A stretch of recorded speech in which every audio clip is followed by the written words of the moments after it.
আসসালামু আলাইকুম ভিউয়ার্স, কেমন আছেন? আশা করি সবাই ভালো আছেন। তো অনেকদিন পর আপনাদের জন্য নতুন আরেকটি ভিডিও নিয়ে আসলাম। আর আজকে আমরা যাব হচ্ছে মোরাপাড়া জমিদার বাড়ি। তো ভিউয়ার্স, লেটস গো স্টার্ট।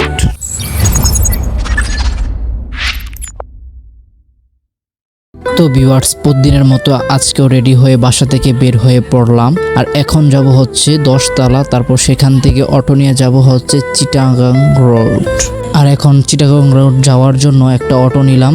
আর অটোতে আছেন আমি আর রাব্বি। তো আজকে আমার সাথে ব্লগে যোগদান করেছেন রাব্বি আর হচ্ছে রাশেদ। তো রাশেদ চিটাগাং রোড আগে থেকে দাঁড়িয়েছে আমার জন্য। তো রাব্বিকে নিয়ে তারপর হচ্ছে চিটাগাং যাব, আর সেখান থেকে রাশেদ ভাইকে নিয়ে তারপর হচ্ছে মোরাপাড়ার দিকে রওনা হব।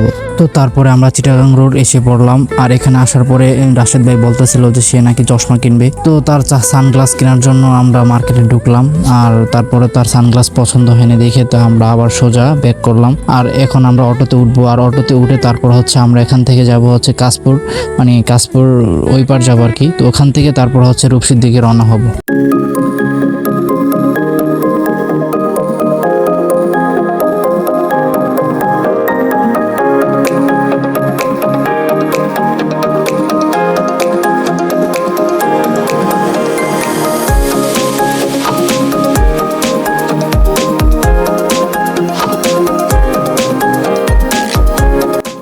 তো ভিউয়ার্স, আমরা এখন চিটাগং রুট থেকে চলে আসলাম কাশপুর ব্রিজে, মানে এবার থেকে ওপার চলে আসলাম। আর এখানে তারপর হচ্ছে অটোওয়ালাকে ভাড়া দেওয়ার সময় আমাদের থেকে 20 টাকা চাইতেছিল। তো পরে আমরা কথা কাটাকাটি করার পর 10 টাকা করে দিলাম। আর এখন আমরা যাব হচ্ছে রূপসী, মানে মেঘলা বাস দিয়ে। তো মেঘলা বাস যাবে, মেঘলা বাস চলে গেল আমাদেরকে ছেড়ে। তো এখন আমরা যাব লেগুনা দিয়ে। আর লেগুনা দিয়ে এখন আমরা রূপসীতে চলে যাব। আর তারপর সেখান থেকে হচ্ছে আমরা অটো নিয়ে মোরাপাড়া যাব।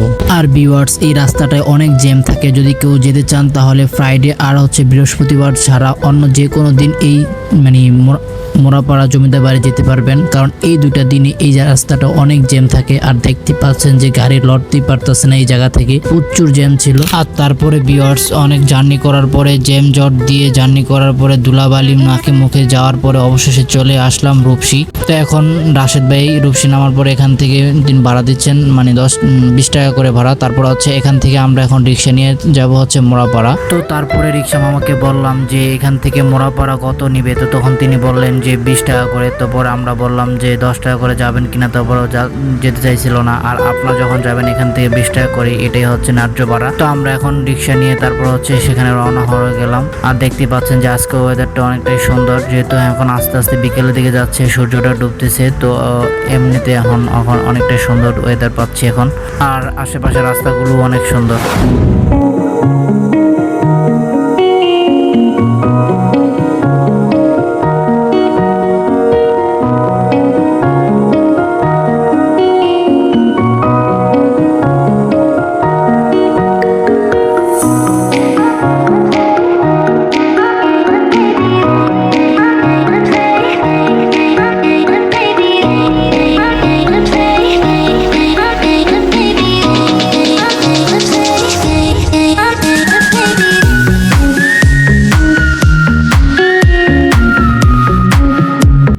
তো ভিউয়ার্স, অবশেষে আমরা চলে আসলাম সেই মোরাপাড়া জমিদার বাড়ি। আর এখন আমরা অটো থেকে নেমে তারপর হচ্ছে অটো মামাকে ভাড়া দিয়ে তারপর হচ্ছে এখন আমরা যাব সেদিকে। আর দেখতে পাচ্ছেন যে এখান থেকে দূর থেকে ওই মোরাপাড়া জমিদার বাড়িটা অনেকটা সুন্দর দেখা যাচ্ছে। এটা এখন জমিদার বাড়ি না, এক সময় ছিল ঐতিহাসিকভাবে জমিদার বাড়ি। বর্তমানে এখন সেটা একটা ভার্সিটি, একটা কলেজ হয়ে গিয়েছে। আর এখানে আসতে মানে এখানে ঢুকতে কোনো টাকা পয়সা কিছু লাগে না, যেহেতু এটা ভার্সিটি। আর দেখতে পাচ্ছেন যে বিশাল বড় মাঠ, পুকুর, পুষ্কুনি অনেক কিছুই। আর এখানে বিকাল টাইমে অনেক ছেলেরা খেলাধুলা করে।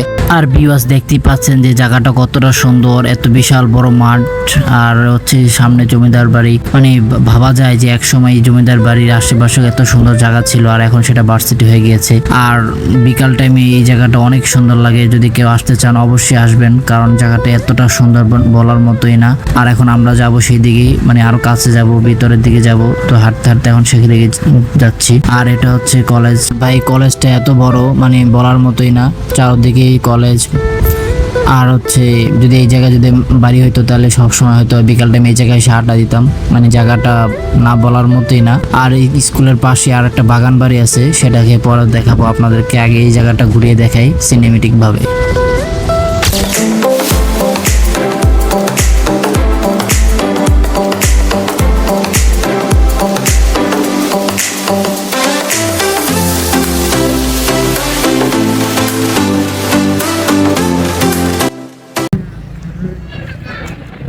ফাইনালি গাছ চলেই আসলাম।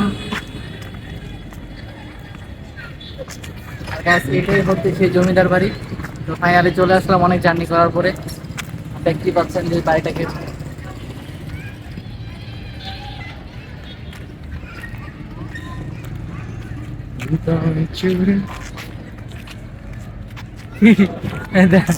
কেমন লাগতেছে? ভালো লাগতেছে, জমিদার বাড়ির কাছে আসছে। কেমন লাগতেছে ভাই? খুব ভালো লাগতেছে।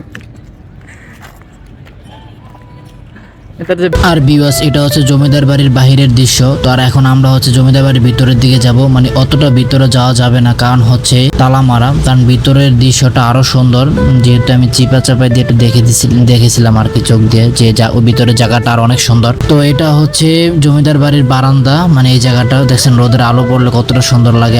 আর যেহেতু এখানে ঘোরাঘুরি শেষ আর সন্ধ্যা হয়ে যাচ্ছে, তাই এখন আমরা চলে যাব হচ্ছে বাগান বাড়িতে। মানে জমিদার বাড়ির ডান সাইড দিকে তাকাইলেই দেখা যাচ্ছে যে এখানে বাগান বাড়ি। মানে এই জায়গাটা অনেক সুন্দর, বিশাল বড় বড় আম গাছ, অনেক পুরনো আম গাছ। আর সূর্য ডুবে যাচ্ছিল তো, আর এই জায়গাটা অনেক সুন্দর লাগছিল, মানে সূর্যের আলো গাছের পাতা দিক দিয়ে পড়ছিল। আর এই জায়গাটা অনেক সুন্দর। তো সব দিক দিয়ে মোটামুটি অনেক ভালো, অনেক সুন্দর জায়গা। মানে আমার ইচ্ছে করছিল যে এখানেই থেকে যাই।